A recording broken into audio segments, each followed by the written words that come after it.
여기 꺼진 부분을 채우는 눈밑 필러를 맞았는데 여기가 이미 가오나시 마냥 져있기 때문에 저는 멍이 한 요 정도? 좀 질더라고요. 이렇게 마취 크림을 바르고 한 20분 정도 있어요. 그냥 갑자기 멍든 것처럼 아파서 봤더니, 그리고 마지막으로 가격도 한번 말씀드려보자면, 안녕하세요, 에이소입니다. 제가 최근에 여기 눈물꼬랑 있죠? 여기 꺼진 부분을 채우는 눈밑 필러를 맞았는데 요거에 대한 후기를 한번 담아보려고 합니다. 그래서 저와 같이 이렇게 눈물꼬랑으로 인한 스트레스가 엄청 크셨던 분들은 결국에는 저처럼 이렇게 눈밑 필러까지 생각하게 되더라고요, 이 단계가. 근데 저도 그랬지만 이거에 대한 후기가 너무너무 없는 거야. 없어도 너무 없어. 그래서 저도 참고할 만한 후기들을 많이 못 찾아봐가지고 제가 맞았던 걸 이렇게 올려보면 좋을 것 같다 해서 이렇게 만들어봤습니다. 저의 후기도 한번 참고하셔서 이렇게 생각해보시면 될 것 같아요. 우선 저의 눈은 원래 어땠냐? 여기 눈밑 지방이 평평하게 고르게 돼 있지 않고 여기는 지방이 많고 여기는 꺼져 있고 해가지고 이렇게 고랑이 생겨가지고 그냥 딱 봐도 되게 칙칙하게 보이는 눈이었거든요. 그러다 보니까 원래도 제가 다크서클이 꽤 있는 편인데도 요 꺼져 있는 고랑 때문에 더 심해 보이는 거예요. 그러니까 저는 막 화사하게 메이크업을 다 했는데도 여기가 이미 가오나시 마냥 져있기 때문에 너무 칙칙하고 피곤한 애처럼 보이는 거예요. 그래서 제일 큰 고민이자 스트레스였어요. 그래서 메이크업으로는 도저히 완벽하게 커버가 안 된다 싶어가지고 여러 가지 해결 방법들을 찾다가 결국은 요 눈밑 필러를 선택해서 맞게 됐어요. 결과부터 말씀드리자면 너무 만족. 한 7년은 젊어진 것 같은 그런 느낌이라 너무 만족하고는 있는데 그럼에도 불구하고 또 할까 하면 고민되는 부분도 있거든요. 그리고 부작용 같은 부분도 있기 때문에 제가 오늘 필러를 맞는 것부터 후기, 부작용까지 다 말씀드려보도록 할게요. 일단 제가 어느 부분에 필러를 맞았냐면 저는 의사쌤과 미리 얘기하면서 어디에 맞을지 어디 부분이 필요할지 상담하고 들어갔는데 저는 어디에 맞았냐면 눈밑 필러로 꺼진 부분을 채우면서 제가 여기 옆광대가 살짝 이렇게 뾰족하게 나와 있어요. 여기 뾰족한 광대도 살짝 둥글리게 이어지게끔 보완하는 디자인으로 해주셨어요. 그리고 얼굴에 따라 다르지만 저 같은 경우에는 이 눈밑꼬랑 바로 밑에도 살짝 채워주셨어요. 그리고 저는 필러만 맞는 줄 알았는데 왼쪽보다 오른쪽 눈에 눈밑 지방이 조금 더 많아서 오른쪽 눈만 여기 지방 녹이는 주사도 같이 맞았어요. 그래서 이렇게 맞은 부분 정리를 해봤고 처음에 이렇게 마취 크림을 바르고 한 20분 정도 있어요. 그리고 이제 방에 들어가서 마취 주사 놓은 다음에 필러를 넣어주시는데 그 상황이 무서울 뿐이지 실제로 아프지는 않았어요. 모든 게 그렇듯 마취 주사만 아파요.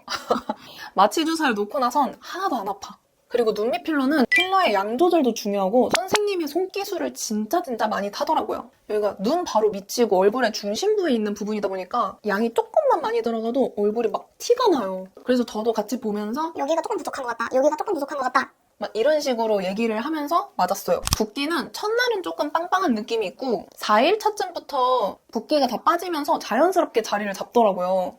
그리고 멍은 좀 들어요. 이것도 당연히 사바사긴 하지만 저는 멍이 한 요 정도? 좀 들더라고요. 그래도 화장으로 어느 정도 커버가 가능하긴 했어요. 그리고 처음 맞고 나서 이제 신나잖아요. 그래서 비교를 한번 해봤는데 차이 대박이죠. 그 다크같이 칙칙하게 어두웠던 부분도 싹 가려지면서 얼굴이 엄청 탱탱해 보이는 거예요. 이때 이미 너무 만족. 100, 1000%. 근데 이제 붓기가 싹 빠지고 나니까 부족한 부분이 딱 보이더라고요. 그래서 이제 리터치를 받으러 가기 전에 요런 좀 내가 봤을 때 부족한 부분들을 잘 체크해놨다가 가서 선생님께 또 말씀드리면 돼요.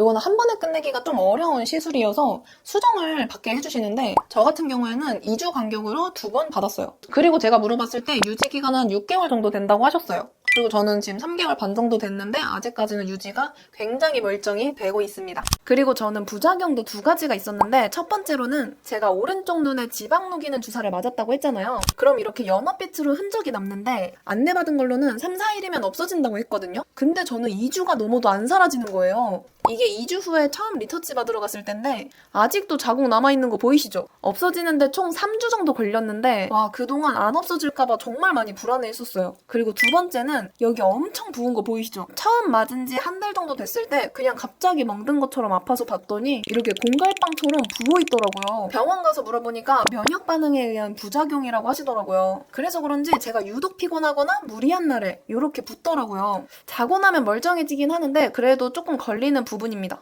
그리고 주의해야 될 부분에 대해서도 간단하게 말씀드려보자면 이 눈가 피부는 피부가 굉장히 얇기 때문에 왜 화장할 때도 여기 베이스 조금만 두껍게 쌓이면 다 뜨고 그러잖아요. 그래서 필러도 양 조절이 핵심이기 때문에 한 번에 확 넣고 끝내는 게 어려워요. 그래서 조금 넣어가면서 붓기 빠지면 보고 또 조금 채우고 붓기 빠지면 보고. 그러다 보니까 양 조절도 핵심이고 정말 원장님 손기술, 이 손실력이 제일 중요해요. 그래서 그냥 필러 말고도 이 눈물꼬랑 필러를 많이 해보신 경력이 있으신 분들을 선생님들을 이렇게 발품 찾아가지고 후기도 열심히 찾아보고 해서 고르고 가셔야 합니다. 왜냐면은 또 가장 많이 들려오는 이 눈밑 필러의 부작용 중 하나가 뭐 필러가 비쳐 보인다. 그래서 여기가 막 푸르스름하게 보이는 경우도 있다고 하더라고요. 잘 알아보고 가셔야 합니다. 그리고 이런 정보를 말씀드리면 항상 물어보는 것 중에 하나가 필러 종류 뭐 맞았냐인데 저도 이름까지는 정확하게 기억을 못하는데 대충이라도 말씀드려보자면 저는 이 눈물꼬랑 채우면서 이렇게 이어지는 부분까지는 수입산 필러를 맞았고요. 그리고 이 볼 부분에 같이 깔리는 필러는 국내산 필러를 맞았어요. 이게 수입산이 아무래도 국내산보다는 부작용이 덜하다라고 하기 때문에 이거는 그냥 통장 사정에 따라서 고르시면 될 것 같고 저는 통장이 너무 아파해서 이 볼 부분은 국내산으로 그냥. 그리고 마지막으로 가격도 한번 말씀드려보자면 여기 눈물꼬랑에 맞는 필러, 여기 볼 채우는 필러, 그리고 지방 녹이는 주사까지 해서 요 세 가지 다 패키지로 해가지고 대략 70만 원 정도 들었어요. 정확히는 68만 원 정도 들었는데 대충 요 정도구나 라는 걸 참고만 해주시면 좋을 것 같아요. 자, 그럼 오늘 제가 준비한 영상은 여기까지고 또 궁금한 점 있으면 댓글로 남겨주세요. 제가 답할 수 있는 선에서 최대한 답변해드릴게요. 그럼 오늘 영상도 봐주셔서 감사하고 저 같은 스트레스 받으시는 분들한테 좀 도움이 되는 영상이었기를 바랍니다. 다음 영상에서 또 봐요. 감사해요.